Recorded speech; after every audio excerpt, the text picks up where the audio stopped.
Hello, everyone, and welcome to the Wee Ood podcast, an unofficial Doctor Who podcast. My name is Ben, and I'm here with my co-host Cam. How you doing today, Cam? I'm doing wonderful. How are you doing today, Ben? I'm doing all right. Excited to talk about The Mind of Evil, which is season 8, episode 2. What do you think of that title? It's kind of a generic title. Really, I kind of like the title. I mean, I think it works, but like all of the Doctor's enemies have an evil mind. It is pretty fitting for this story. This broadcasted from January 30th, 1971 through the 6th of March. Some of the working titles were The Pandora Machine, The Pandora Box, and then Don Houghton did not like the title The Mind of Evil when that was the title at the end of the day. But I have to be honest, I like the title. It's better than the Pandora box. Or the Pandora's box. It's like no, the Pandora machine. Like no, Yeah. the Mind of Evil. I think works as it's a very Doctor Who title, just to be like the Mind of Evil. Yes. The credits were Don Houghton was the writer. Do you remember what he did last season? He was the writer for Inferno. That's right. Yep. I can tell. Then Timothy Combe returns as director from last season, and he directed the Silurians. Mm. An interesting story about him is that he ran over budget for this episode. So basically, Barry Letts, the producer, was like, I'm not gonna, I'm done with you. Which is kind of shocking that this story would run out over budget, because I don't think there's a lot in this story that I would be like, oh yeah, that would obviously make the budget skyrocket. It's not like there's like these massive sets or special effects. No. Or like it's not like they go to so many different locations. A lot of it is just spent in that one prison location. Mm-hmm. I mean, there's a decent bit of like outdoor stuff. And like the ending has like the helicopter and the big explosion. Mm-hmm. But kind of shocking that this would be the one that would be really over budget. I wonder, did they actually explode a warehouse or did they have just like stock footage? I would assume that it was either stock footage or it would be a model. Oh, yeah, it could be a model. The rest of the fun facts is going to basically to do with the color of this story. This story was one of the only stories from the Pertwee one that had no color footage whatsoever from like the original archives, I should say. So episodes 2 through 6 uses a chroma dot, but then episode 1 had to be manually colorized. An interesting fact though is that the person who did the color was Stuart Humphreys, who is the YouTuber Babel Color, who was pretty much at that time, which would have been like 2013, 2014, was the main guy on YouTube doing Doctor Who color restorations, or not restorations, but just color, like 2 or 3 minute videos that was like, all right, this is the 60s in color. And it kind of makes sense that the BBC would go to him to do the color for part 1. And I think it looks really good.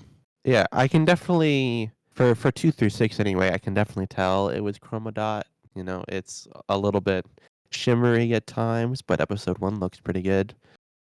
And like, there's a great, if anyone listening is interested, on Babel Color's blog, there's a pretty cool article about, he goes into more detail about how he colorized it and the efforts that went into it. And something that I found interesting is that it was all done in Photoshop. He would manually color it with like just a brush tool. Oh, wow.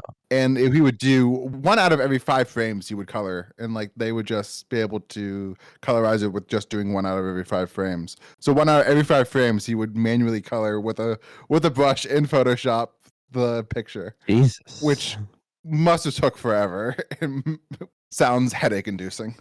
I mean, you get a lot of fine control, I imagine, with making sure the color looks how it should, but that sounds like a nightmare. Oh yeah. And then also make sure that everything matches too. Like, oh. A god among men. But yeah, I haven't really looked up too much into what they did for the Daleks in color. But I don't know if they did something like that, but that just seemed insane to me. So I think that's going to be it for the fun facts. There's not a lot of fun facts this week. So Ben, what did you think of The Mind of Evil? I really, really liked it. You know, I thought the first 1 or 2 episodes were a little slow, but once like the Doctor, the Master together in the prison, it was really good. Weren't really any low points. A lot of good chemistry. What did you think of it? See, this is going to be the first time, like for pretty much I would say from up until now, we've been pretty much on the same wavelength for the most part for the most stories. But I feel like this one, I have a very different opinion from you. Did you not like it? I don't really like this episode. Really? I think this might be the the worst one that we watched so far. Really? Like, I think I might like this not even as much as Ambassadors of Death. Well, actually, I'm not say might. I prefer Ambassadors to Death to this and Silurians. I'm astonished.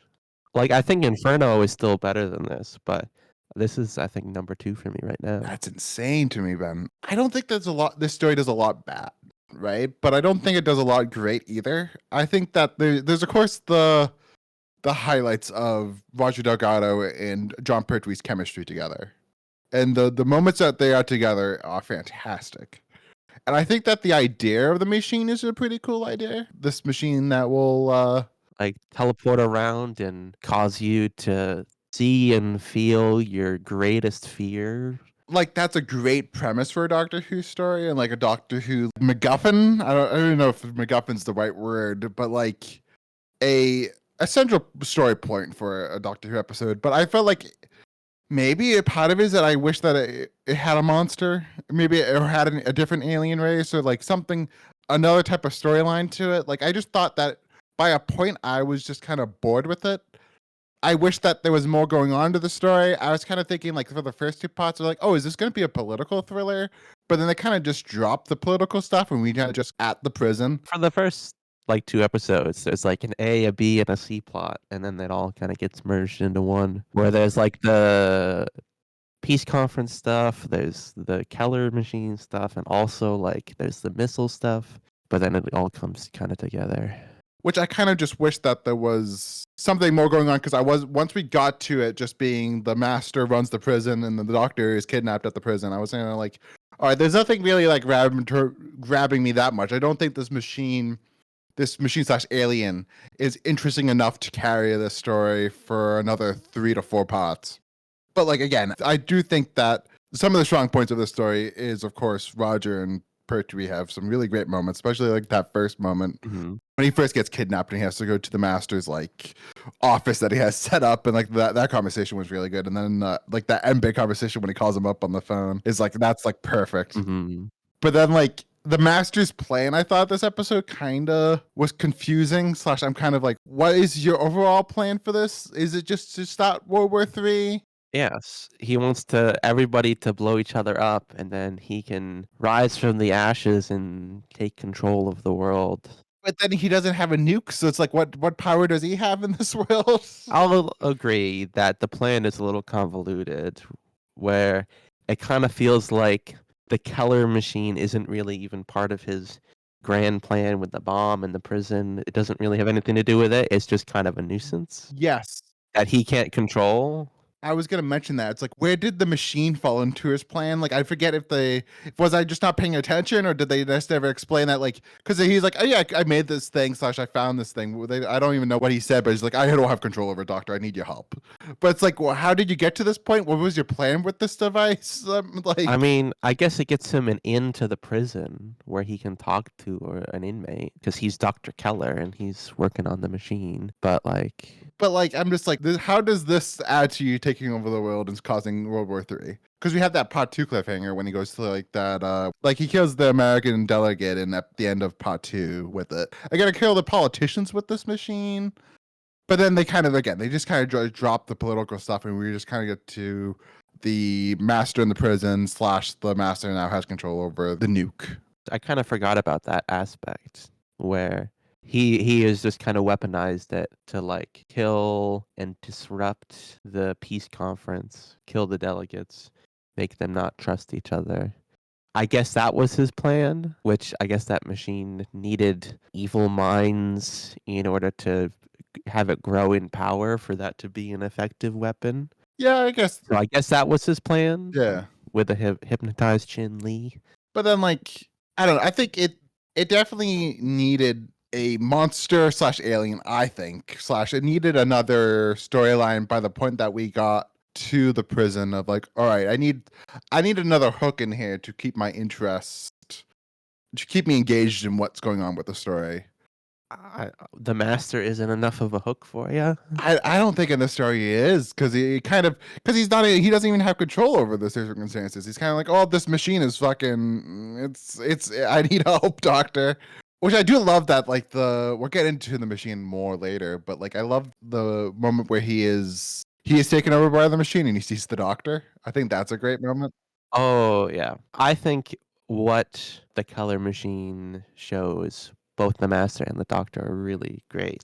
The master was really great, in my opinion, in this story, and I feel like I know a lot more about his character and his background, even especially just that moment where like his one greatest fear is being laughed at by the doctor not taking him seriously. And then like I guess we should just talk about it now. And then the doctor's fair being like, I love the first one where it's like we at first it's like, it's just like, all right, is the doctor afraid of fire? But then he goes on to it and he goes, and it's the story that we have never experienced with the doctor, of like it's a planet that if I remember correctly, it's like he just couldn't save it. Like it was that. I think that's a great little thing of like including a bit of the doctor's history that we don't know about, that he is still like tormented by. That was really good, yeah. All right, this is just a note from Future Cam that I was dumb. That was not a story that we did not see. That was from last season. The doctor saw the Earth on fire in Inferno. I should have realized that, but I was a dummy. I didn't put that together either, but I guess that makes sense now that you say that. That was a pretty impactful moment for the doctor to see all his friends uh, burned alive by lava And as the world ends. like, and I was just throwing there, being like, "Well, that's an interesting thing that we haven't seen. No, we saw it literally 2 episodes ago." And then, of course, the next one, and we see it twice, is that the doctor sees his enemies in the Ice Warriors and the Yeah. Cybermen, and we hear the Daleks, And which is a weird Dalek voice. There's a war machine and also a Zarbi. But like the Dalek voice is not one of the Was main Dalek voice actors. It's this guy who has only done he did this like voice of the Daleks, and he did the Autons last episode. And it's just I thought that sounded so weird. It didn't sound right. It wasn't a Dalek speaking. It wasn't like voice skeleton. So yeah, anything else to say about I like, thought the device? the special effects when they like opened the lid and you saw the parasite inside, where it's this like pulsating mass of like tar with one single eyeball. That was cool, I thought. Well, definitely a special Oh, yeah. effect that held up. And I do like the beginning of the story when we had like some of that dialogue of like, wait, he drowned with a room with no water in Yeah, it, something like that. I'm paraphrasing, but I think that's a really cool line to do with this machine, of just being like, like you could imagine other things like that, of just like, he suffocated, but like there's, like I guess that's just the same thing. Of like he suffocated in a room with full of air, but like, or his throat was like fine or some shit like that. Like, but like it's a cool idea of having it affect the subject with the failings of the fair, but not actually like Yeah. physically doing it to them. Not physically like being there. It's not like it's if they're afraid of fire, it's not like fire comes out I of the mean, machine or presumably, if the doctor did succumb to it and Joe didn't walk in, they would have found his burnt corpse. Like he would have actually been Yeah. burned. Which I wonder, like, what the process is. Don't they? It's like, I don't know. But like, I'm just saying, like, if he did burn, like, would he just automatically would we see flames, or would it just I be don't like know. he was just burned? And Like, I will admit, it kind of devolves from I'll show you your greatest fear and kill you with that to just like an instant death thing where they like invert the camera at the point where it's like teleporting around because it's so powerful, which is a little less interesting. I kind of do like the idea that it is just teleporting around. It's just kind of became like this chaotic device. So I'm just gonna jump right into it, but all the way to the ending. How I'm confused to do with that ending, right? I want to see if maybe what your Which thoughts part are of about the it. ending? The end, the how they resolve the master's plan. So first off, they go there. He gives them the Well, he circuit, doesn't and give him the then circuit. secretly does he not? He doesn't he not give him? Doesn't he give him the circuit, and then the machine comes, No, or he's just he about to had give him the like circuit? holding the circuit, and then he says, "Now, Joe," Yeah, and the yeah, like brain dead guy runs out with the, or they like drop the machine at the master's feet and they sprint away. yeah. And then then he gets affected by the machine. But then, like, my question is, and then they go into the warehouse. The doctor does Yeah, they something to like, re-enable the abort sequence that the master and then previously disabled. the helicopter comes. They get on the helicopter, and then Bottom dies from the master. And Yeah, then they he get gets on the like helicopter, confused and runs and like grapples with the master for some reason, but because he's next to the killer machine now, the master breaks free and gets in the van and just runs Barnum over. and then they get in the helicopter, and then they fly away, and then the Yeah, brigadier blows the warehouse up.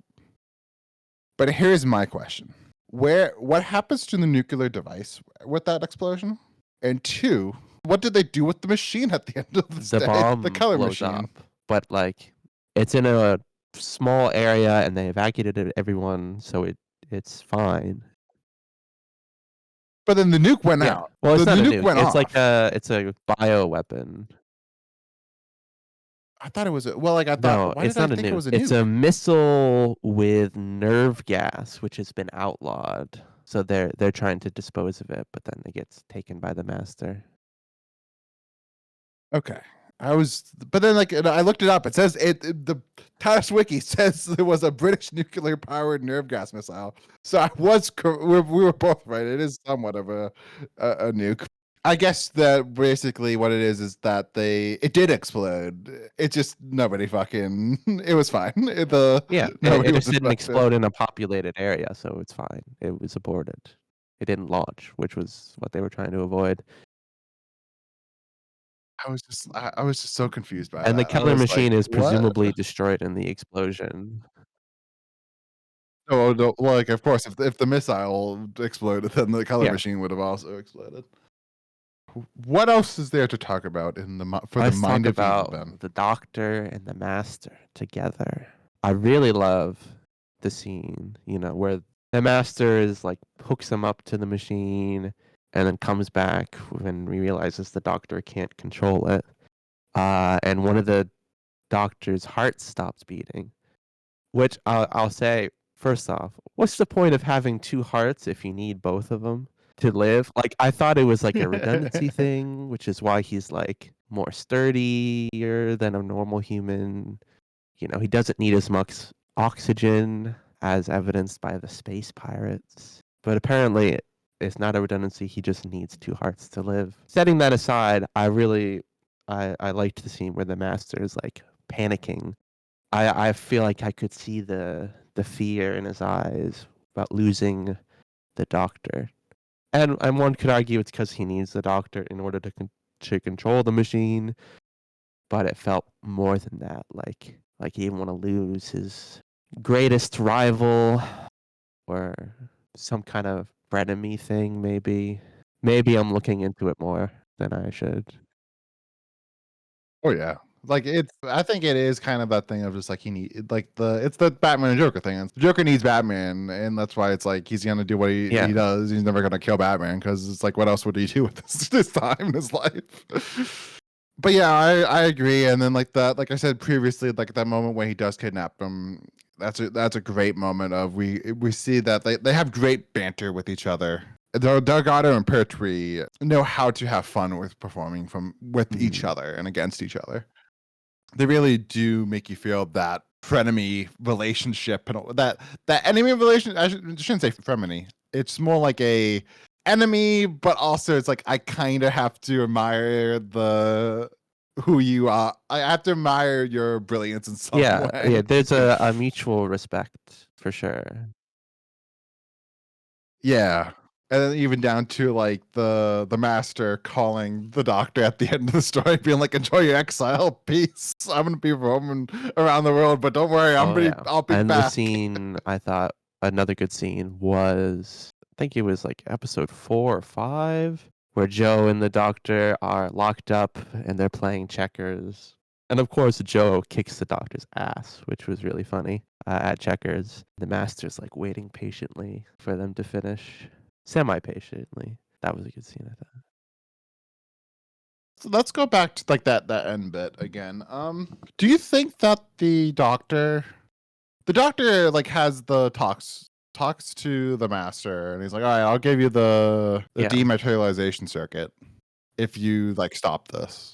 And then it was the brigadier that's like, "Do we have to give it to him?" He was like, "Well, I get like the what was the line that he said, Ben? He said something along the lines of like, the brigadier is like, "Do we have to give it to him?" He was like, "Well, I guess we don't have to." It was like something like that. That's like, I felt like in some ways in that moment it was like, did the brigadier was the doctor just gonna give him the circuit if brigadier didn't I don't say remember something? that. I remember the brigadier's plan was like he was gonna do the abort sequence, but the master disabled that, and the brigadier says something like, "Well, doctor, I don't see we have any other choice."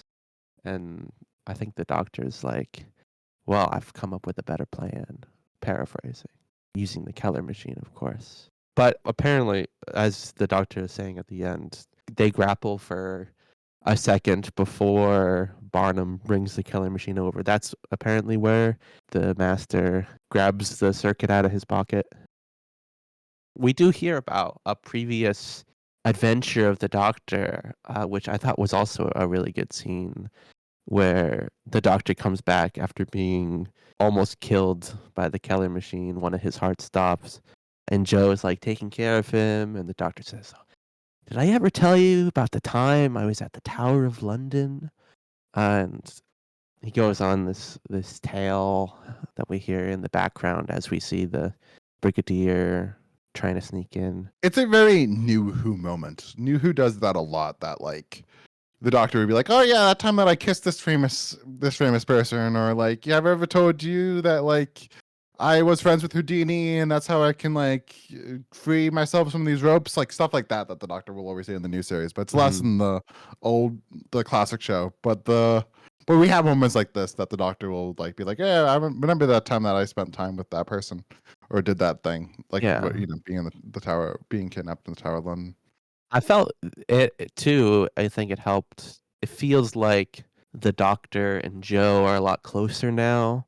I've warmed up to Joe a lot more as well. I'm appreciating her independence more. She stops the riot by herself by kicking a gun out of a guy's hand in episode 3, willing to risk her life like in the cliffhanger of episode 5. She was pretty good, I thought, in this one. Yeah, she is great. Something that we've been talking about the previous couple episodes is like, does the Brigadier listen? Ben, do you think the Brigadier listened this episode? Eh, it was like 50-50. Like in the last episode, I think it was, the doctor's coming up with a plan saying, "Whatever you do, don't attack the master. He will fire out the bomb." And the brigadier's like, "Oh, yep, no, don't you worry about a thing, doctor. I got it." And like, "No, seriously, you can't." And he hangs up. That was kind of funny. And also the doctor talking with the Chinese delegate in Chinese, and the brigadier just kind of standing there awkwardly was funny. Can't get a word in. Ben, this is something where I'm like, I'm kind of sure that the show sets up in like the first Doctor's run the idea of the TARDIS translates languages, right? I don't think so. Not that I can remember. Why? Huh. That's a new series thing. I mean, Huh. I always thought that I was a mean, classic show. you could say it's implied. Like, there's no way Marco Polo, the Menoptera, and the Aztecs all spoke English. See, this is why I thought it wasn't a new series thing because I thought that they would have set it up in like Marco Polo, which I haven't seen, but like I would assume in Marco Polo they would have been like, wow, the reason why they're speaking English is because the TARDIS is translating it. No, everybody speaks English. So I was gonna write why are they speaking what was the language they were speaking? They were speaking Hokkien. I was like, well, but shouldn't the TARDIS be translating that? Well, I guess the TARDIS shouldn't be translating it because it hasn't been invented yet. That's just a new series thing. So spoilers, man. I mean, I guess it is implied. Oh yeah, they're going to all these ancient civilizations and they're going to the future. Like all these aliens aren't speaking perfect English. No. And it's not even like the new series. There's a lot many like moments where the alien is being like, "Oh yeah, I'm gonna translate. I'm taking out the translator. I'm gonna, get I'm gonna translate the language to my language." And I'm trying to think if there's any other instance where there isn't English being spoken. I don't think so. I think this is the first like foreign language. See, we're gonna keep an eye on this, Ben. From now on, we're gonna be like, "All right, there it is." I can't tell if it's being racist or not. Do you think it's being racist? All right, that like you we 1970s racism, or is this So I was thinking, like, are we gonna should we have a segment every episode of like, is this show racist? Because there's a lot of times in classic Doctor Who that there is racism, yeah? and like, I don't think that, like, of course we're two white men, so it's hard to talk about It's this, hard, yeah, to know but what's a stereotype and what's real. I don't think that this episode is racist. I mean, they call Chin Lee. They say something like, "Oh, she's a hot Chinese woman." I don't know if that's racist though. I don't think that's racist, but then I forget. I don't know what the particular way that they said it, but like I don't think Chin Lee is that's a racist stereotype or character. Oh, and it was really racist towards Americans, so not really. But like, it was a bad American accent for the American delegate. I mean, a better American accent than we've had before. I think when they do Americans, still not great though. We're gonna when we get to Talons of Wen Chiang, Ben. I don't know how much you know about that story, but that's gonna be an interesting episode. I've never heard of it. It's one of the most racist Doctor Who episodes, but it's also considered to be one of the best episodes of classic Doctor Who. So it's gonna be a very interesting episode when we get there. Do you have any like lingering thoughts or like moments that stood out to you before we move on to cliffhangers, Ben? I thought the soundtrack was pretty good for the episodes. Which of course is the Dudley Simpson episode. That makes sense then. Especially, I thought the music that plays as Unit is like storming the prison was pretty good. Kind of reminds me of this one from like the end of The Ambassadors. And that whole scene in particular, I like the amount of action. Pretty good. That shot, I would say, of when they start walking up the castle is pretty iconic. Of like a classic Unit like action shot. Mm-hmm. This is kind of a weird one when it comes to in terms of like usually at this point in the episode we would talk about the alien / the villain, but this one's like, yeah, we already kind of talked about the master and we kind of already talked about the machine. It's not like last time where we had the Autons to talk about. So I think I'm just gonna get right into the cliffhangers if you have no other things to talk about. For the kind of the first time, I was paying more attention to Unit soldiers that weren't the Brigadier. Like Benton and Yates, both had like major roles to play, and they were both pretty good in it. Getting a better sense of their personality. The Unit family, Ben. Yes, and also I think the guy's name is Cosgrove, who's kind of like a yes man for the Brigadier. I thought he was kind of funny. I'm liking the Unit people. So now for cliffhangers, this one's kind of going to be an interesting one to talk about, or I would say not interesting one to talk about because they really repeat the same cliffhanger multiple times for this. Yeah, and we kind of already mentioned all the good ones. So the part one cliffhanger is that the Doctor burns from the color machine. Number two is that the American delegate is the machine is used on him, and like there's like a dragon special effect. Yeah, like a dragon or a dinosaur or something. Part three's cliffhanger is the Doctor sees his fears and hears a Dalek. Mm-hmm. Part four is the machine can move and is going for the Doctor and Joe. Part five, the Doctor was shot by Mailer when the Joe tries to escape. But then, of course, the next episode it's revealed, oh no, it's just the Brigadier that shot Mailer. Mm-hmm. And then, of course, like we talked about, Pot 6, the doctor and unit blows up the warehouse slash the missile. I really like the last like 3 seconds of episode 6, where he's like, "Oh, I'm stuck here on Earth while the Master's out there, and I'm stuck here on Earth with you, Brigadier." And the Brigadier kind of sits up and is like, you can see he's like about to burst out laughing, and they just cut. No, it is a lovely moment. So in terms of best cliffhanger, would it be the first cliffhanger with John with the fire of Firm Inferno, or would it be the one where he hears the Dalek and sees all the past monsters? They're both really good, I think. As someone who has gone through the effort of watching all the previous seasons, I quite like 3, but I think you can't beat the elegant simplicity of the first one with just being consumed by fire. Well, we can agree that Pot 5 is the worst one. Yeah, the Doctor has been fake shot quite a few times before now. But it was also a weird one because it was like like it just comes out of nowhere. I felt it was like, oh shit, the story's over. It wasn't like this build up to event that the Doctor and Joe was planning this escape. It was just, oh nope, the Joe's gonna sacrifice herself for the Doctor to go, and then it's like, oh, the Doctor shot. Oh no, wait, nope, the Doctor's not shot.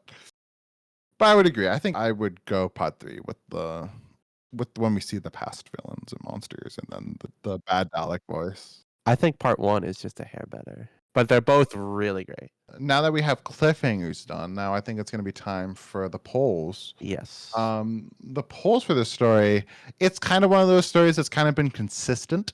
It has been 12 in 1998 in 2014.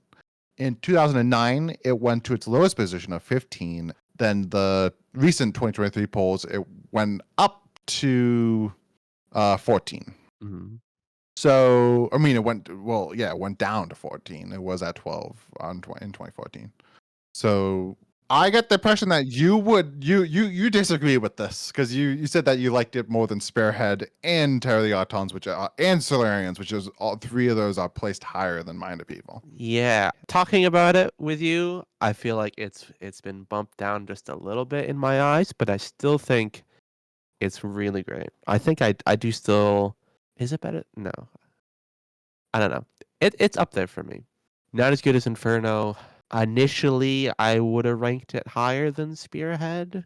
I don't know if I still would.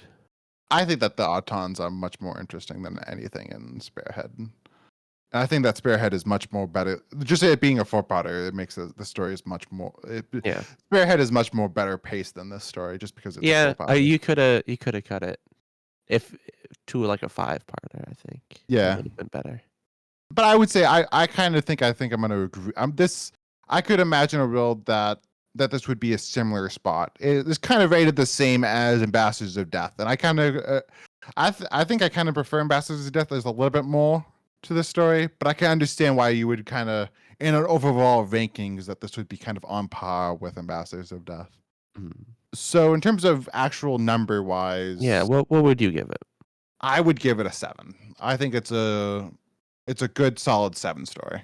Not good, but like it's okay. It's not anything I would write home about. I wouldn't be like eager to rewatch this story. Like I'm not gonna put the Blu-ray in anytime soon. What about you, Ben? I'm gonna give it maybe like a 8.5. Yeah, still I quite enjoyed it. The first 2 episodes I thought were particularly weak, but still overall I quite enjoyed. Ben, I think that's going to be it for today's episode. If you're on YouTube, like and subscribe. Leave a comment telling us what you thought. Give us a rating.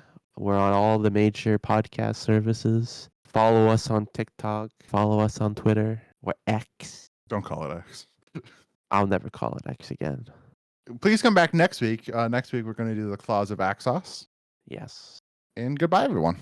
Have a great day.